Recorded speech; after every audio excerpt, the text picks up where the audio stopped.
สบายดี ขอต้อนรับเข้าสู่การรายงานพยากรณ์อากาศ ที่ห้องข่าวกลุ่มอุตุนิยมวิทยาศาสตร์สำหรับมื้อนี้อากาศจะเย็นลงเติมอีกอยู่ในแต่ละภาค และอากาศนิ่งหนาวเย็นลายอยู่แขวงภาคเหนือ แขวงเพชรบูรณ์และเขตภูเพียงบริเวณสนานทำมาเบิงแผนที่อากาศมื้อนี้นำกันเลย บริเวณความกดดันสูงของอากาศเย็นที่มีกำลังแรงยังปกคลุมอยู่ทั่วทุกภาคของประเทศลาว สมทบกับกระแสลมตะวันออกเฉียงเหนือพัดปกคลุม ซึ่งจะเห็นให้อากาศเย็นลงตุ่มอีกอยู่ในแต่ละภาค และอากาศนิ่งหนาวเย็นลายอยู่แขวงภาคเหนือ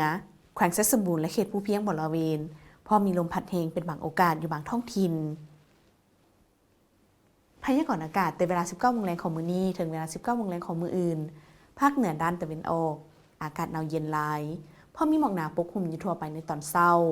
อุณหภูมิในระหว่าง7-20 องศา ภาคเหนือด้านตะวันตก อากาศหนาวเย็นหนาวเย็นลายพอมีหมอกหนาปกคลุมในตอนเช้า อุณหภูมิในระหว่าง9-28 องศา ที่นครหลวงเวียงจันทร์ อากาศหนาวเย็น และจะมีลมพัดแรงเป็นบางโอกาสอยู่บางบริเวณ อุณหภูมิในระหว่าง16-25 องศา ภาคกลาง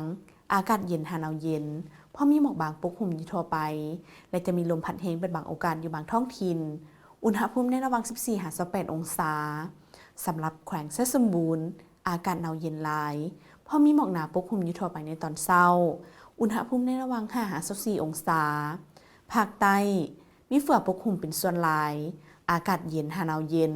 และจะมีลมพัดแรงอยู่บางท้องถิ่น อุณหภูมิในระหว่าง17-31 องศา สำหรับเขตภูเพียงบริเวณอากาศหนาวเย็นลายพอมีหมอกหนาปกคลุมอยู่ทั่วไปในตอนเช้า และมีลมพัดแรงเป็นบางโอกาส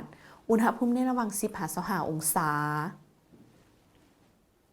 ท่านผู้ชมที่เคารพก้าวเข้าสู่ฤดูหนาวแล้ว ขอให้ทุกท่านจงรักษาสุขภาพตัวเอง นุ่งห่มให้ห่างกายอบอุ่นอยู่เสมอ ขับขี่อย่างปลอดภัย มาฮอดนี้การรายงานข่าวพยากรณ์อากาศก็ได้หมดเวลาลงแล้ว ท่านสามารถติดตามข่าวพยากรณ์อากาศได้ โดยผ่าน Facebook หรือ YouTube ที่ขึ้นตามหน้าจอนี้ ความสุขโชคดีจงเกิดมีแก่ท่านผู้ชมทุกท่าน สำหรับมื้อนี้ขอกล่าวคำว่าสบายดี